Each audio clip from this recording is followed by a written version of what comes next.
In the remote wilderness of Maine, 3 women operated what appeared to be a religious sanctuary for over 60 years. 600 women entered. Less than half returned. None were the same. Tucked deep in the pine-choked wilderness of northern Maine, far beyond the reach of any marked trail, stood a stone structure that few dared to name aloud.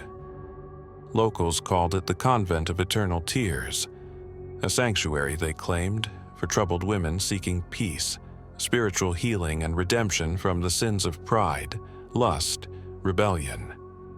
From the outside, it seemed serene, silent, holy, a place where prayers rose higher than pain. But something festered behind those walls. For over 30 years, the Ashford sisters ran their convent without question or consequence. 3 women, ageless, distant, cloaked in veils of charity and ritual, offering salvation for a price. Their methods were unorthodox, their patients were invisible. And those who returned home, months or years later, came back, changed. Blank-eyed, soft-spoken, erased. The surrounding towns whispered but never spoke. Too many benefited, too many had daughters who needed fixing. The kind of fixing that made a rebellious girl marriageable again. That took away the melancholy, the independence, the stubbornness. Whatever the sisters did inside, it worked, at least on paper. But buried in the Maine State Archives, sealed under court order until the year 2000, lay a journal. Fragile, yellowed, and nearly lost to time.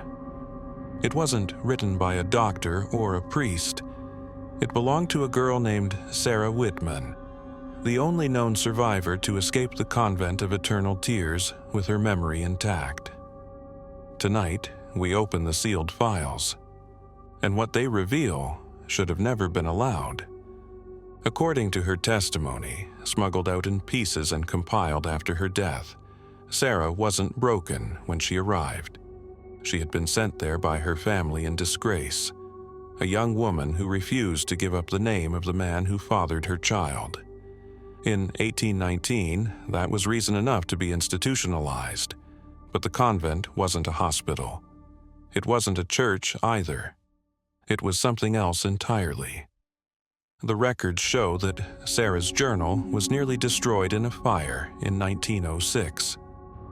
It had been tucked inside a hollowed-out hymnal, buried beneath years of forgotten court documents. Only a fluke, an intern cross-referencing family land transfers, led to its rediscovery. What she read inside triggered a reinvestigation, but by then, every lead had turned cold. The building was long gone, the sisters vanished, and the families of those who'd entered? Most had changed their names. Some denied they'd ever sent anyone at all. Sarah's words were raw, uneven. Some entries written in pencil, others in berry juice, scraped onto cloth or tucked in the hems of her shift. But they all echoed the same truth. Something unholy happened in that place. There were no hymns at night, only screams. No candles lit in prayer, only surgical lamps. And the rituals, they weren't meant to save souls. They were meant to erase them. She described cold hands, smiles that didn't reach the eyes, a cellar that reeked of iron and silence, women strapped to tables, not in repentance but in restraint, rooms where memory was peeled away with precision, cut, burned, dosed. The Ashford sisters didn't offer mercy. They offered control, reprogramming, removal. They called it healing, but it was something far more clinical and far more profitable. Over the next 9 chapters, we will piece together what little remains: eyewitness accounts, letters, medical logs never meant to be seen, and Sarah's journal, her desperate attempt to hold on to herself in a place designed to hollow women out. Because while the official records call it a convent, Sarah Whitman called it a slaughterhouse for the mind. And she wasn't the only one, but she was the only one who got out. They arrived on an October morning, just as the fog was lifting off the trees. The wagon creaked down the muddy path, pulled by 2 black horses whose breath steamed in the chill air. It carried 3 women in long black habits, faces pale beneath their hoods, eyes too alert. The one who stepped down first was tall and stern, her boots sinking into the wet earth like she had conquered terrain worse than this. She introduced herself as Mother Agatha Ashford, a woman of regal bearing and impossible calm, her voice clipped with the rhythm of educated English. Behind her came Sister Prudence, gaunt and silent, her thin fingers clasped tightly around a leather satchel that clinked faintly with metal. Last came Novice Temperance, no more than 22, with a face like porcelain and eyes so black they seemed bottomless. She didn't speak. She didn't need to. The townspeople of Millbridge gathered to watch from the safety of porches and windows. Outsiders were rare. Outsiders who called themselves nuns were rarer still. They claimed to be Anglican sisters, fleeing religious persecution in Europe. Their mission, they said, was to create a sanctuary for troubled women, a place of retreat, repentance, and renewal in the untamed forest. They brought with them letters of endorsement from English bishops, wax seals, and church crests, all carefully arranged. No one thought to challenge them. Who would forge documents like these? But it wasn't just the paperwork that made people hesitate. It was the women themselves. Agatha had presence, the kind that silences a room before she speaks.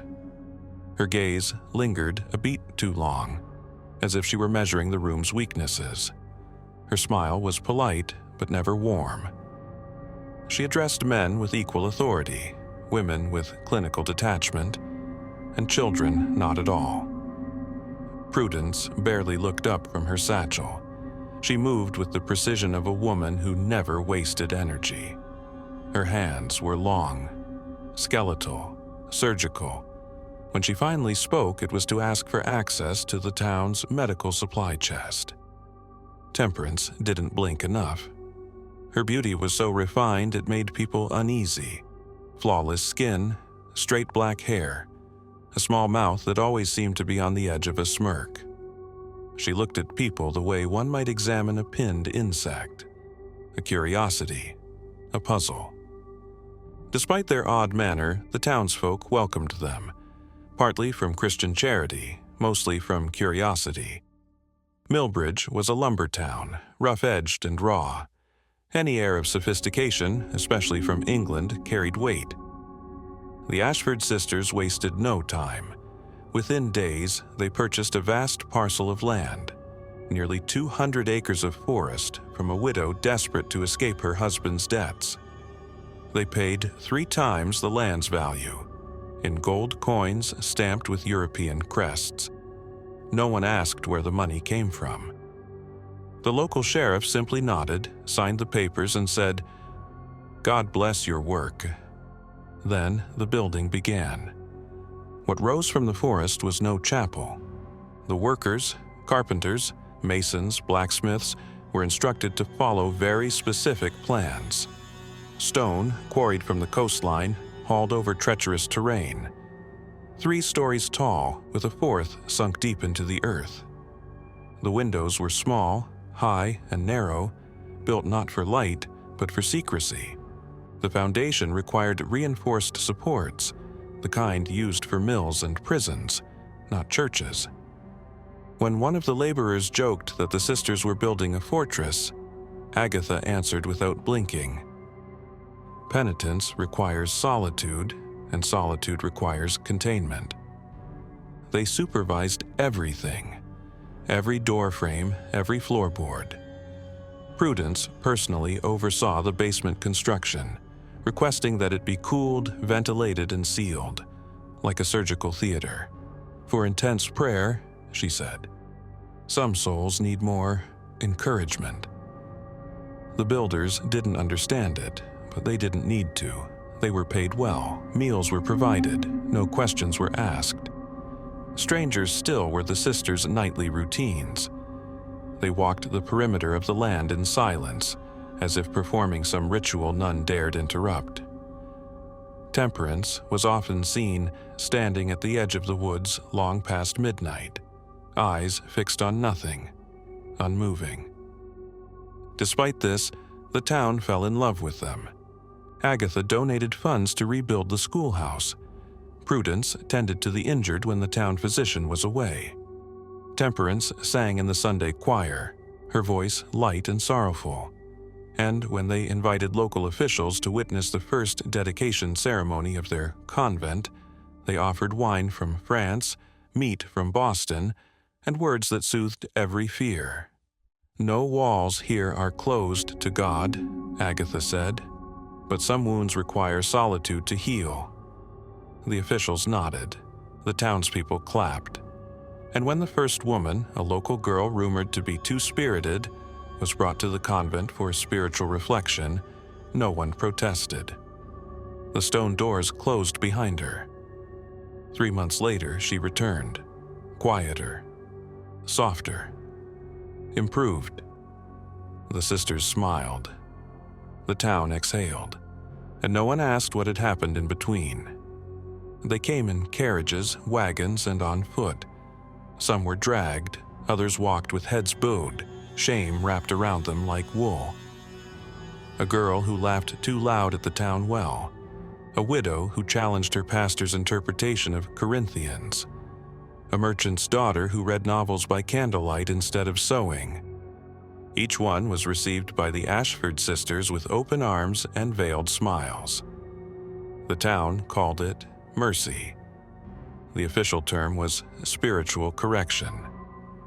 By the spring of 1800, the Convent of Eternal Tears had become a quiet authority in the region, not through force but through persuasion, reputation.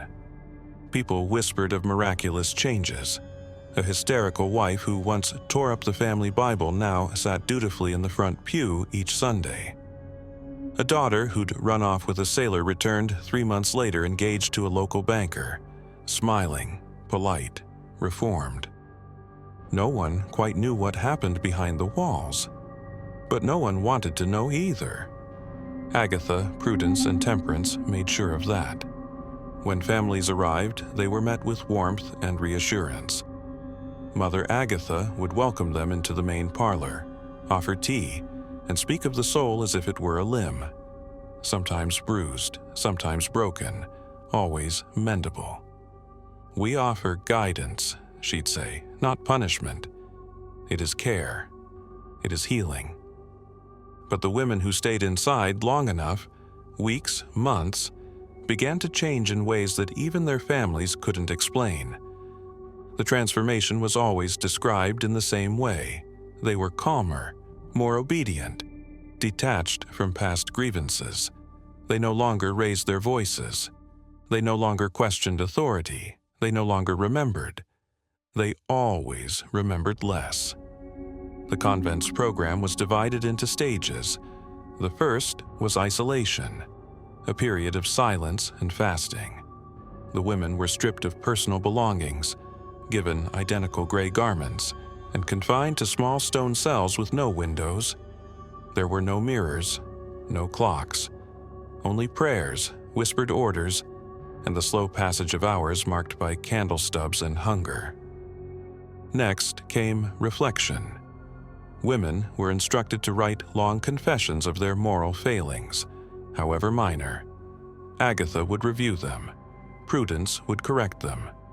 Temperance would select passages to be repeated aloud over and over again, until the women could recite them without pause or inflection.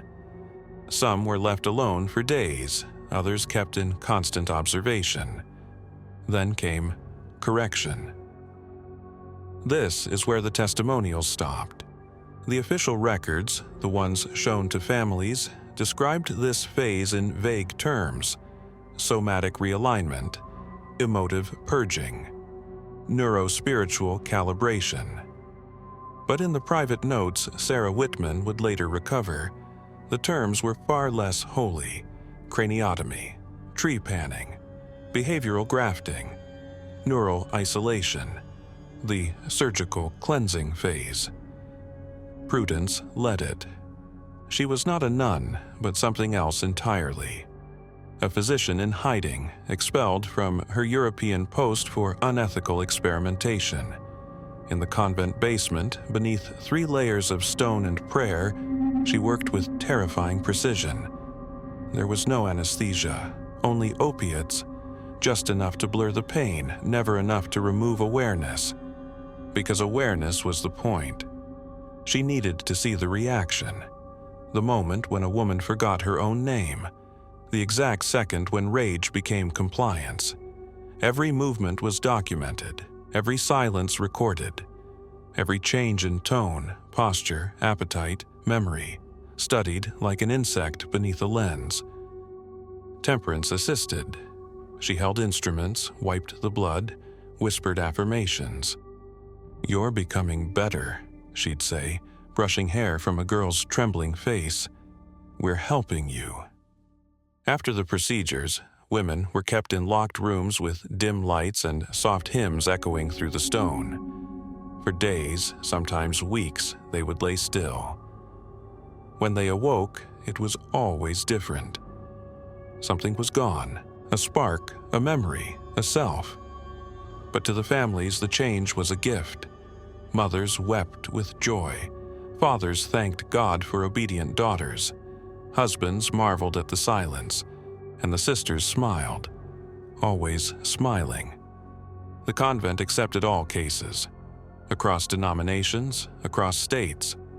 As word spread, more families traveled to Millbridge with their wayward women. The price was steep, $20 silver for a month, $50 for 3, $100 for complete reformation. But the promise was irresistible.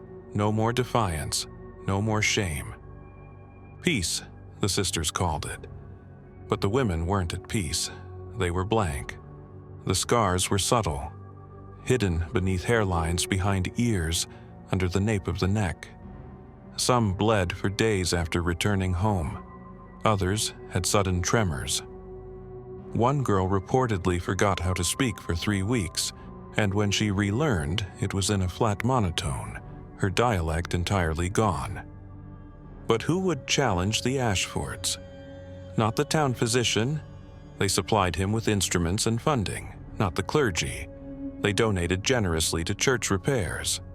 Not the families. They got exactly what they paid for. The illusion held, until it didn't. Because while the sisters believed they could perfect obedience, they never accounted for resistance, for curiosity, for memory, for one woman who would not forget. Her name was Sarah Whitman, and she was already watching. It was February of 1803 when Thomas Brewster stumbled into the horror. He was just 20, a trapper by trade, raised in the woods that bordered the Ashford property.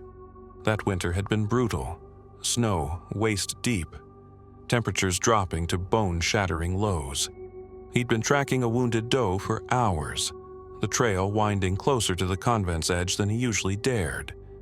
Most avoided the place after dusk, not because of stories, but because it felt wrong. The air around it hung too still, the trees too silent. Thomas didn't believe in superstition until he heard the screams. They came just after midnight, faint at first, like wind slipping through cracked stone.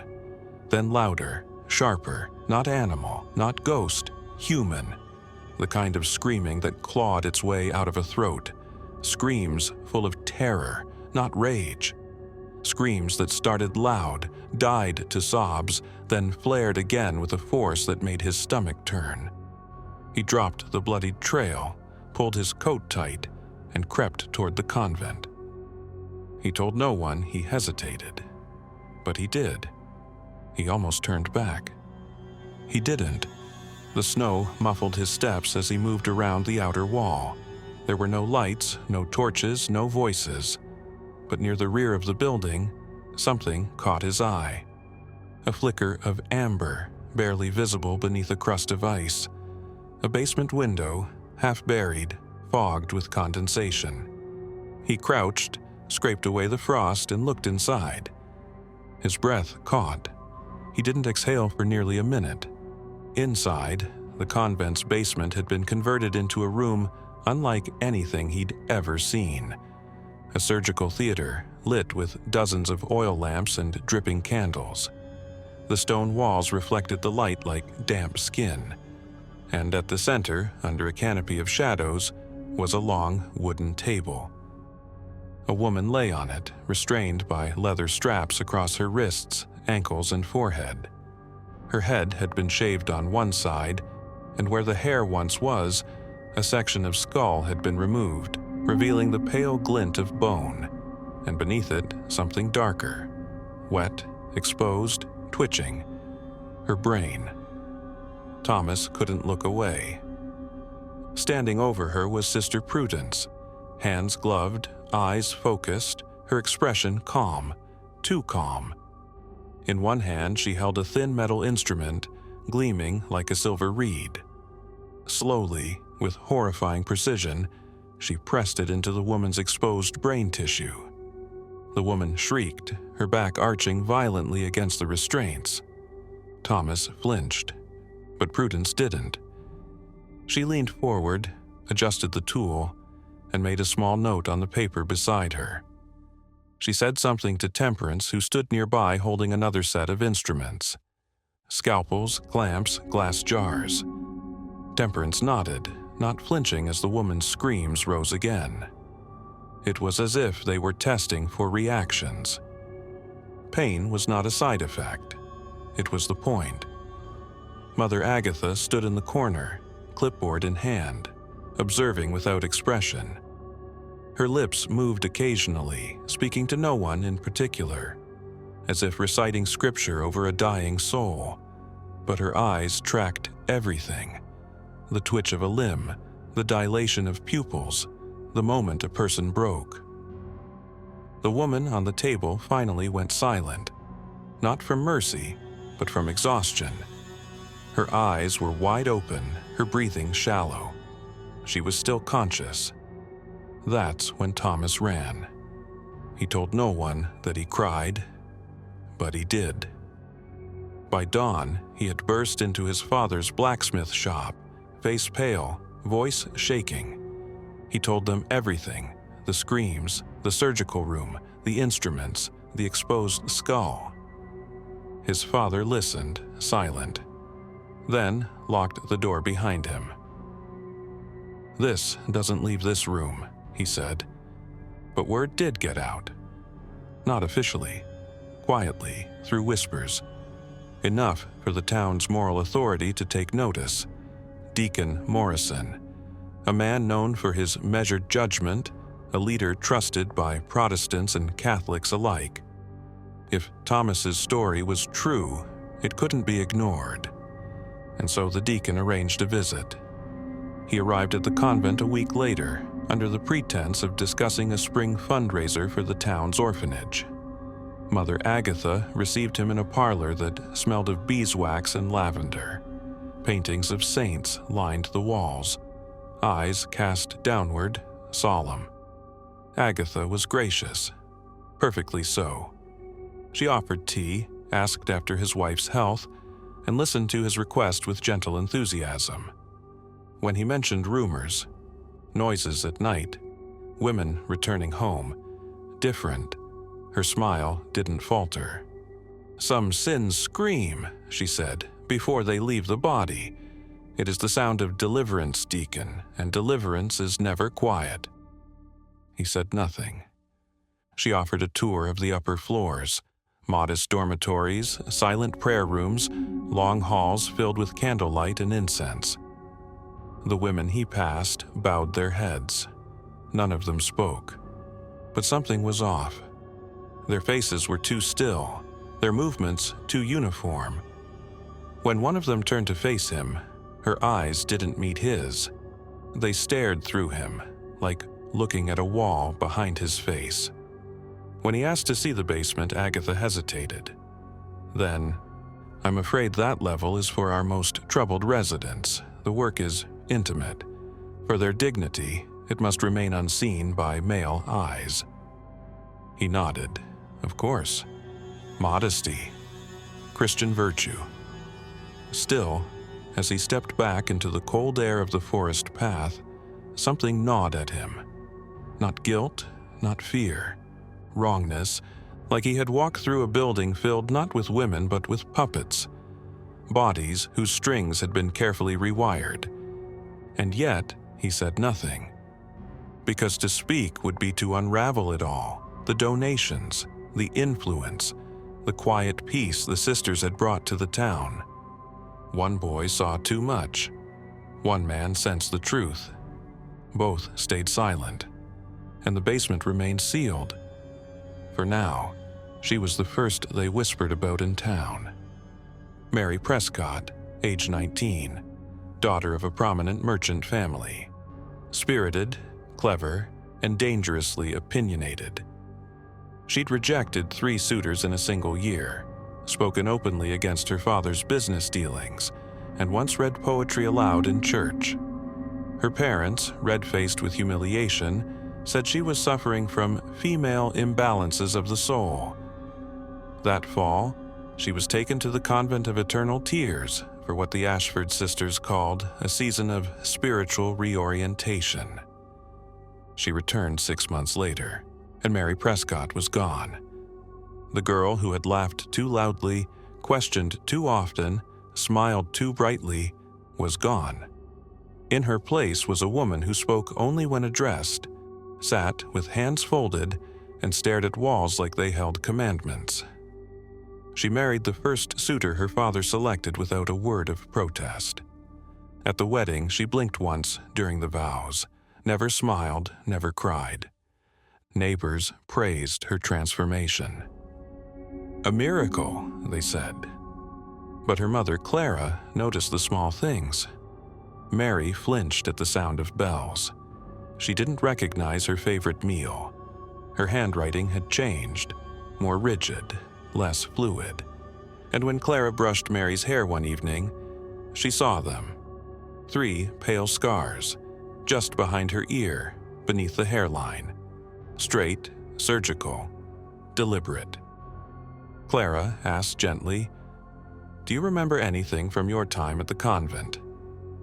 Mary turned. "I prayed," she said flatly. "Very hard. I wanted to be better. That was all." She had no memory of seasons, faces, hymns, names, no memory of herself. And still, Clara said nothing. Because how do you speak against the place that saved your daughter from scandal? How do you ask for help when everyone around you is calling it a blessing? Hannah Morse was different. Her grief had made her erratic. At least, that's what the town said. Her infant son died in the winter of 1805, and afterward, Hannah walked the streets barefoot, humming lullabies. Her husband sent her to the convent with trembling hands. "She needs peace," he said. 3 months later, she came home cheerful. Too cheerful. Hannah no longer remembered the baby's name. She didn't cry. She laughed, often, but never at the right things. A neighbor joked about a dead chicken in the yard, and she laughed for nearly 5 minutes. Her laughter echoed like someone trying to imitate the sound without understanding what it meant. Her husband, disturbed but relieved, said the sisters had saved her. But when asked who her midwife had been, she blinked. What baby? The most terrifying case was Elizabeth Thornton, wife of a Boston shipping magnate. Educated, sharp, fearless. She had stood in a public square and accused her husband of adultery with a servant, demanded a divorce, said she would expose his affairs in court. 2 days later, she was on a carriage to Millbridge. When she returned from the convent 4 months later, she not only denied her accusations, she denied ever having made them. "I must have been unwell," she said softly.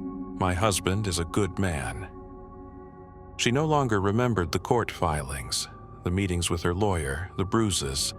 She smiled at parties, sang in the parlor, obeyed. But her sisters noticed something else. Elizabeth got lost in her own home. She forgot names, burned meals, sometimes stood for hours at a window, unmoving, her hands twitching like something inside was trying to wake up. When they combed her hair one Sunday, they found a line of puncture scars at the base of her skull. When confronted, Elizabeth didn't deny them. She just didn't remember they were ever there. The horror became systemic. The convent didn't fix women, it reformatted them. It erased the inconvenient, removed the loud, rewrote the pages of personality until only blank obedience remained. And no one, no husband, father, pastor, had to face the chaos of a woman who remembered too much. Millbridge became known for its tranquility, its docile wives, its smiling daughters, and beneath it all, silence. Except for one man. Dr. Samuel Hartwell, the circuit physician, had once been the convent's most enthusiastic supporter. He'd called their methods visionary, their understanding of the feminine mind decades ahead of American medicine. He had signed the transport papers, delivered the medical supplies, written endorsements for their research. But over time, he began to fracture. He saw the patterns, the identical scars, the memory gaps, the flat effect. He noted them in private logs but said nothing. Until one night he drank an entire bottle of port and wrote 27 pages in a single sitting. "The sisters are not healers," he wrote. "They are engineers, rebuilding women to specification." He began speaking in half sentences, quoting Latin verses in conversation. Townsfolk whispered that he'd gone mad, that he was cursed by proximity to the convent. But the truth was simpler. He couldn't live with what he'd enabled. He'd referred over 60 women to the Ashfords, and now, when he looked into their faces, he saw empty rooms where someone once lived. One morning, a servant found him collapsed in his office, face pressed to the journal page where he'd written again and again, "What have I done?" By 1807, no one in Millbridge questioned the sisters, because to question them was to question everything: the marriages, the reputations, the silence. And silence was easier than guilt. So the town whispered about the women who returned, called them blessed, called them saved. But behind closed doors, mothers braided their daughters' hair carefully and wept when they found the scars. The letters began arriving in sealed envelopes, hand-delivered to the convent by trusted couriers who never spoke a word about their contents. Some bore crests from royal academies. Others came with no return address at all. But the language was always the same: polite, clinical, and hungry. "Your last report on subcortical interventions proved most enlightening," wrote one physician from Vienna's Faculty of Medical Psychology. "We would be grateful for a detailed breakdown of your protocol concerning memory suppression in emotionally unstable females, particularly those with fixations on romantic literature." Another, from a senior lecturer at the University of Edinburgh, was even more direct. "We are prepared to offer 4,000 florins for a reproducible method to eliminate rebellious affect in unmarried women with intellectual aspirations. A reduction in linguistic complexity and episodic recall is desirable. Please advise on anatomical targets and preferred sedation techniques." The Ashford sisters obliged, always. By 1810, the Convent of Eternal Tears was no longer just a place of spiritual correction. It had become a distribution hub for experimental neuroscience, operating entirely outside the boundaries of law, morality, and human decency. Their patients, once called daughters, sisters, wives, were now data points, case numbers, exports. Each file they sent was meticulously prepared: pre-treatment personality summaries, behavioral aberrations, surgical logs, post-operative observations, organized by category: memory loss, emotional flattening, linguistic regression, domestic compliance. And the recipients? They were no longer limited to cloistered academics. The sisters' correspondence now reached government officials, military advisors, and private collectors. Because once you know how to alter the mind, to delete desire, to install obedience, to neutralize memory dash, you're no longer healing. You're controlling, and control is always in demand. One particularly disturbing order came from a French industrialist who sought techniques for suppressing sexual agency and willful independence in factory girls housed in his private dormitories. In exchange, he offered shipments of surgical steel and experimental opiates not yet approved for medical use. The Ashfords accepted. Of course they did. They had long since abandoned any pretension of holiness. Their basement records show that by this point, every subject was coded, not by name, but by desirability for experimentation. Type A, socially prominent. High value, must be returned functional. Type B, medium risk, moderate experimentation permitted. Type C, no known relatives, low political risk, open category for advanced testing. Type C women rarely returned. Instead, their brains were sectioned and preserved in wax-sealed glass jars, shipped overseas under the label botanical samples. Some were dissected, others sent intact. One crate intercepted decades later in Belgium contained 11 brains, each labeled with a woman's age, former profession, and the specific trait removed: impulsivity, musical talent, argumentative behavior. And still, the letters came. From Berlin, we are most intrigued by your results in reducing critical reasoning in adolescent subjects. Can these methods be adapted for male populations? From Philadelphia, our asylum has encountered difficulties managing scribbling disease in female patients. Your prior success with eradicating artistic fixation gives us hope. We await your next shipment. From Rome, a cardinal has expressed interest in behavioral containment strategies for novices prone to mystical delusions. He sends his compliments and a generous tithe. Not all who corresponded knew where the data came from, but many did. And those who didn't, they didn't want to know, because the results were indisputable. In the medical schools of Europe, Ashford diagrams began appearing, uncredited, on blackboards and in whispered seminars. Illustrations of cranial cross-sections, notes on the amygdala, the hippocampus, observations on emotional detachment after targeted ablation, all from a remote convent in the woods of Maine, all from women who would never speak again. Back in Millbridge, the sisters kept up appearances. Donations to the church increased. More townspeople received free counseling for their daughters. The convent expanded its garden, added a new bell tower, and hosted an annual lecture on the healing science of God's design. But behind closed doors, their ledgers told the truth.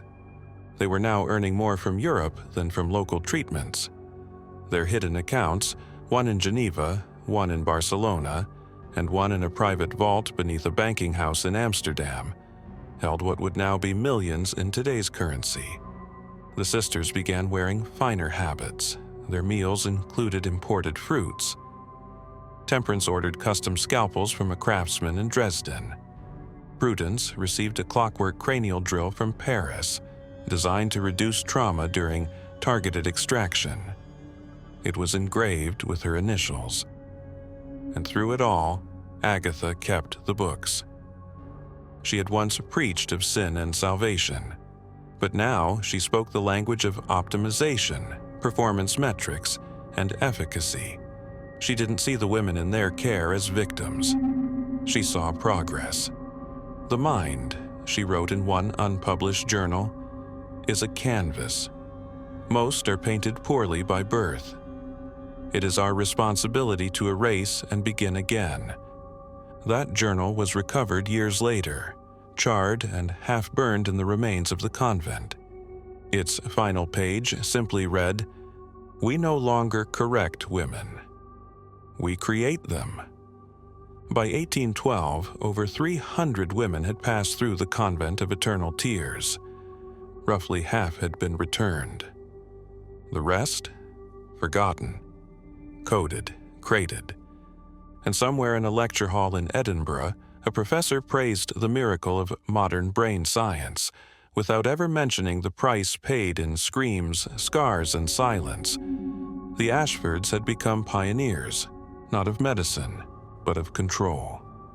Her name was Sarah Whitman, and she was supposed to disappear like the rest. She arrived at the convent gates in the summer of 1813, thin with defiance, her eyes hard with the kind of grief that won't apologize. 22 years old, a teacher's daughter, literate, logical, and fiercely self-contained. She had been sent away by her own family after refusing to name the father of her unborn child. "Shame," her mother whispered. "Stubborn," her father growled. "Fix her," the pastor said. And so she was delivered into the arms of the Ashford sisters. From the moment she crossed the threshold, Sarah knew something was wrong. Not in the structure. It was clean, orderly, cold in the way stone should be. Not in the prayers. They were recited with grace, if not warmth. But in the faces. The other women moved like they were walking underwater. They never met her gaze. They never laughed. They responded to questions with memorized phrases, often incorrect, often unrelated. When Sarah mentioned the name Milton, the girl next to her blinked slowly and replied, "Milk is taken at dusk." They were hollow. She said nothing. She watched, and she began to write. Her training as a schoolteacher had sharpened her memory, and she used it with methodical precision. She carved notes with thread into the hems of her shift, wrote in smuggled charcoal on the insides of pillowcases, used her menstrual blood to stain patterns on the underside of her mattress that only she could decode. She counted footsteps. She memorized voices. She documented everything. Because Sarah Whitman was not afraid, she was furious. At first, the sisters treated her as they did the others, softly, sweetly, with a veil of kindness stretched over the iron bars of control. Agatha called her a brilliant mind misled by vanity. Prudence observed her for days, taking notes, running small tests. Temperance offered her tea laced with mild sedatives.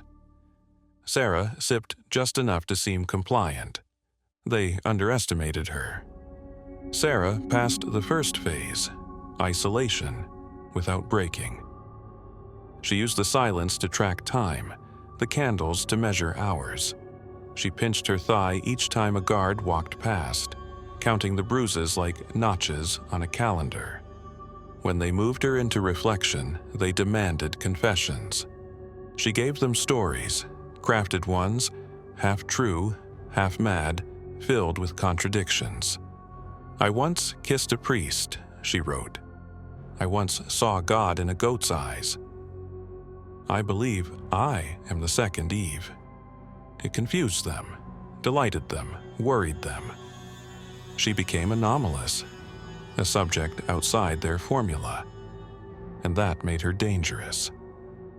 Prudence began increasing the dosage in her tea. Temperance switched to injections. Still, Sarah remembered. Still, Sarah watched. She noticed the way the other women flinched when the bells rang. How some could no longer write their names.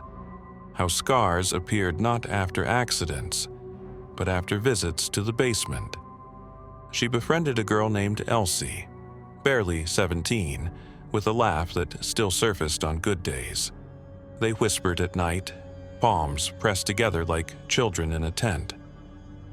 One evening, Elsie told Sarah that sometimes In the lower levels, she heard her own name being spoken back to her in her own voice. The next day, Elsie was gone. Agatha called it an early release. Sarah called it what it was, eradication, and she knew her turn was coming. On the 17th day, she was summoned. "The sisters believe your suffering runs deeper than confession can reach," said the attending nurse. "They've scheduled your correction." That meant the basement. That meant surgery. That meant the end of Sarah Whitman as she existed. She was given 3 days to prepare her soul.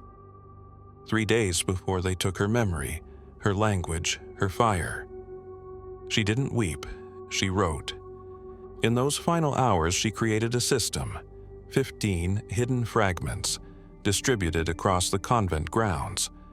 A ribbon of coded notes sewn into curtain hems, cracks behind loose stones, pages pressed flat beneath floorboards, verses written backward on soap with a fingernail. She buried parts of herself like relics of a woman they would never fully erase. She documented every treatment she had witnessed, the names of girls who'd vanished, the substances she'd been forced to drink, the scars she'd seen, the lies they told.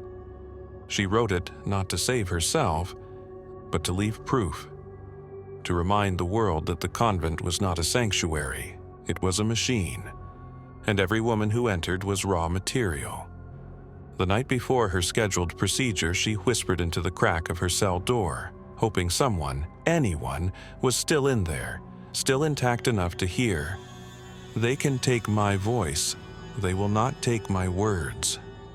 What Sarah didn't know, what the sisters never expected, was that someone was listening, and one of the things she buried would survive.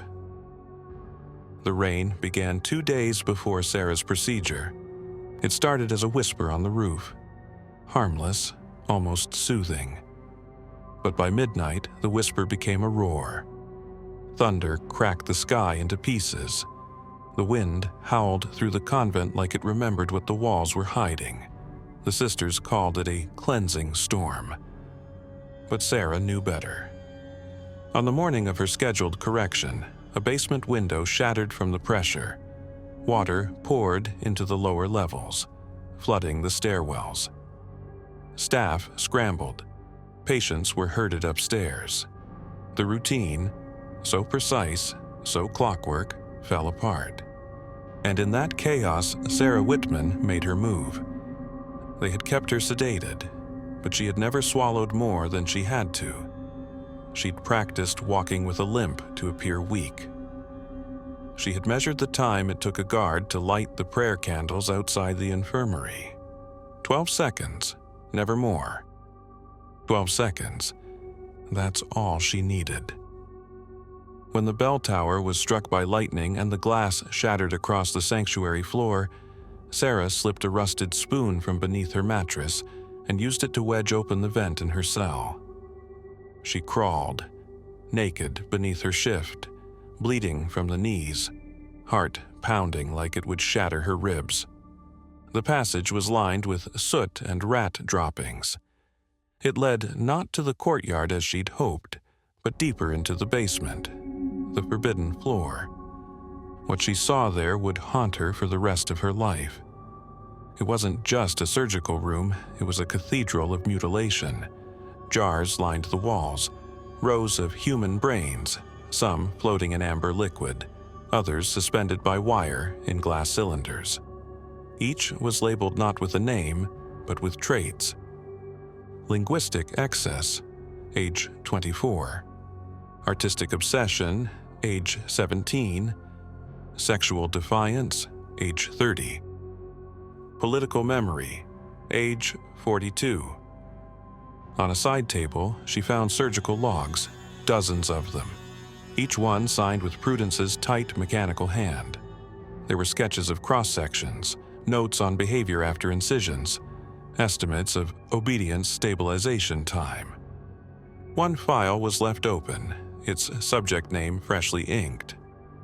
Whitman, S. Projection. High resistance. Estimated memory clearance, 72%. Warning, may retain language center integrity. Recommend bilateral extraction. Sarah vomited in the corner, then she ran. She found a back stairwell, half submerged in rainwater, and slipped through the servants' entrance into the storm. Mud swallowed her ankles. Lightning split the sky, illuminating the spires of the convent behind her, looming, gothic, hungry. She didn't look back. She ran into the forest. For 3 days, Sarah moved through the woods like a wounded animal. She survived on rainwater and roots. She slept in tree hollows wrapped in damp leaves, shivering so hard she bit her own tongue to keep quiet. Her feet blistered, her legs cramped, her mind throbbed with hallucinations. But she never stopped moving. She knew they would come, and they did. On the second day, she saw them. Temperance and 2 guards, sweeping the woods with lanterns. She crouched in the underbrush, a stone clutched in her hand. Ready to kill, ready to die. They passed within 6 feet. One of the guards muttered, "She won't last the night." Temperance only said she's not allowed to. On the 3rd morning, her legs gave out. She collapsed in a ravine, ribs heaving, skin broken and slick with blood. She lay there, eyes half closed, waiting for death.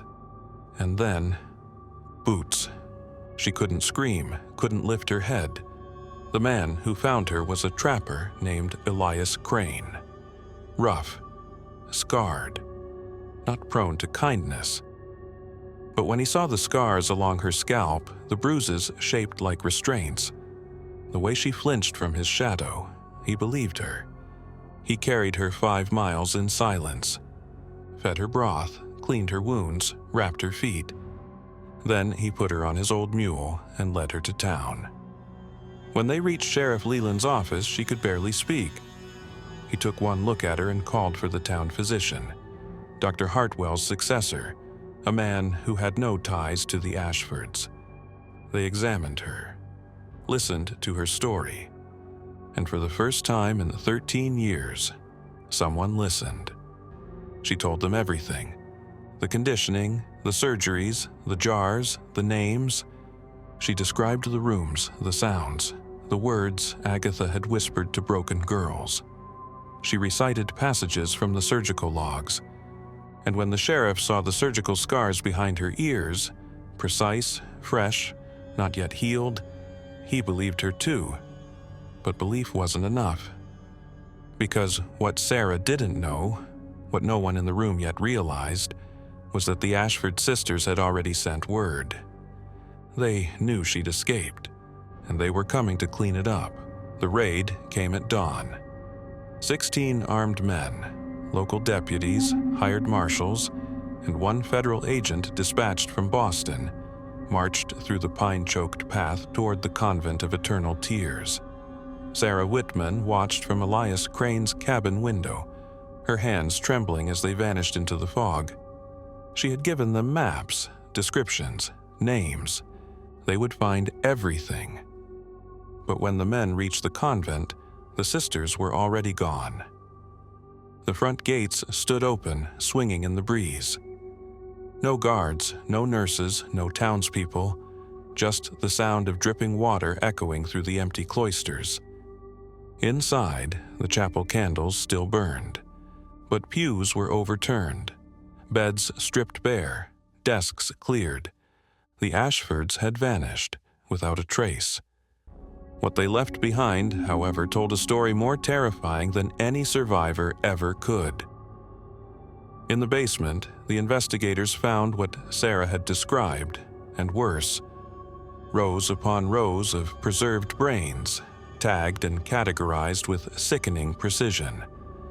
Hundreds of vials filled with murky liquid containing fragments of human tissue, ovarian, muscular, neural, each carefully labeled in both Latin and French. Journals written in Prudence's meticulous hand, documenting a decade's worth of behavioral modification experiments. One chamber contained 4 female corpses, floating in tanks of alcohol, mouths frozen in expressions of horror. Their skulls had been opened and resealed. One girl's eyes had been sewn shut. Another had her tongue removed. In a locked armoire, they found a ledger.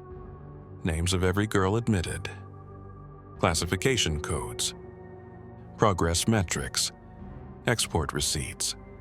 Dozens of entries noted payments from anonymous clients in Vienna, Edinburgh, Rome, Philadelphia. Some of the women had been sold. Others simply marked archived. In the attic, behind a false wall, they found Sarah's hidden writings. Not just her own story, but the names of victims, coded accounts of treatment procedures, escape attempts, and the letters from European buyers. Her proof, undeniable. The federal agent wired Boston the same night. He believed this would go all the way to the top. He was right, but not in the way he expected. Within 72 hours, a team of men arrived from Washington, not with arrest warrants, but with orders to confiscate and classify. The convent was sealed, the journals taken, the brain jars loaded onto wagons and covered in canvas. The press was told there had been a medical scandal involving unlicensed treatment. The local sheriff was thanked for his vigilance and reassigned to Nebraska. Sarah Whitman was never officially recognized. Her testimony was erased from public record. The journals disappeared into academic archives. Privately, several medical schools began referencing unpublished Ashford methodologies. Within 3 years, modified versions of their work appeared in European asylum protocols. Not a word about where it came from. And the families? They denied everything. Mothers who had once wept for silent daughters now claimed the convent had brought them peace. Husbands insisted their wives were finally manageable. Local officials dismissed Sarah as hysterical, ungrateful, unstable. Millbridge returned to silence.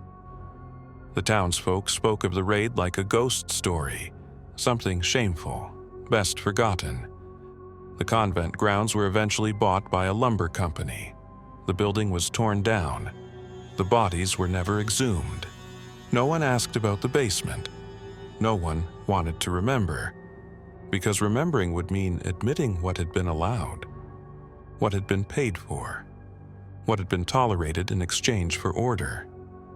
As for the Ashford sisters, they were never found.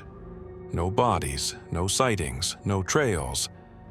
But strange rumors surfaced across Europe in the decades that followed.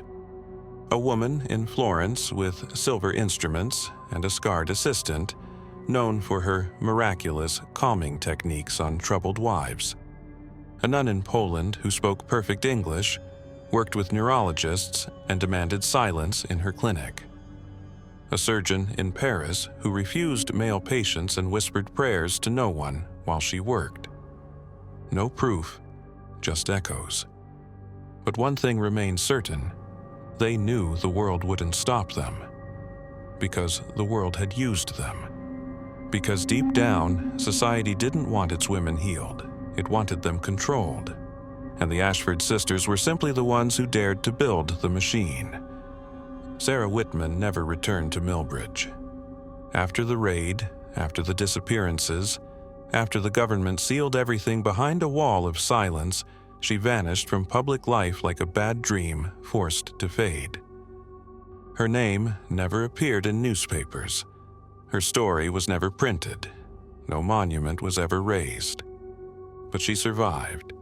She changed her name, moved inland, married under a false identity, taught children to read in a one-room schoolhouse far from the coast. Every night she wrapped a bundle of handwritten pages in wax cloth and buried it beneath the floorboards before she slept. It was all she had left. The world wanted to forget the Convent of Eternal Tears, but Sarah couldn't. She woke most nights gasping, her hands clawing at phantom restraints. She flinched when someone touched her hair. She still heard the clink of glass jars in quiet rooms.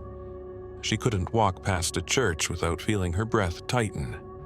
For the rest of her life, she never lit a candle. But she remembered. Every name, every scream, every scar. And she wrote it all down. Her manuscript, simply titled The Book of the Forgotten, was finished in 1841. It contained more than just her memories.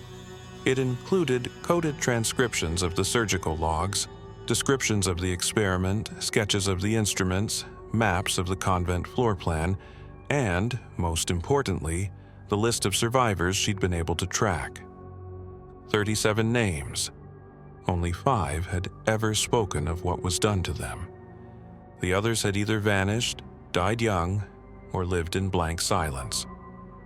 Sarah sent the manuscript to 5 universities. None acknowledged receipt. She left one copy with a trusted friend, a librarian named Martha, who believed her when no one else did. That copy would resurface nearly a century later in a collection of unclassified materials at a historical society in New Hampshire. It remains the only complete record of what happened in that forest convent. Sarah died alone in 1865, in a rented room above a tailor's shop. Her landlady found her body 2 days later, seated at a desk, hands folded over a final page. Scrawled in a trembling hand were 6 words. I remembered. Please let them be known. And for a long time, that was the end. Until 1923. That year, a Parisian mental institution, Maison Saint-Cécile, was quietly investigated after a patient escaped and reported bizarre spiritual surgeries being conducted in the underground levels. The report, buried in French archives for decades, described a nun-like figure known only as La Mère Blanche, Mother White. She spoke perfect English. She kept no official records. She required absolute silence in her wards. And when asked about her origins by the French authorities, she gave a single answer. I served once in Maine, but my work is not finished. The investigation went nowhere. The woman disappeared before officials returned. No photos, no fingerprints, no real name, just rumors. And one name etched faintly on a mirror in her former office. Temperance. So, now we're left with the question, what if the institutions you trust, the hospitals, the schools, the convents, the councils, were built on foundations laid in blood, silence, and obedience? What if the behaviors we've come to expect from women, modesty, compliance, erasure of anger, were not virtues passed down, but symptoms? What if this wasn't an isolated horror, but the blueprint? And what if it never truly stopped? 600 women entered. Less than half returned, none were the same, and one remembered. So now you do too.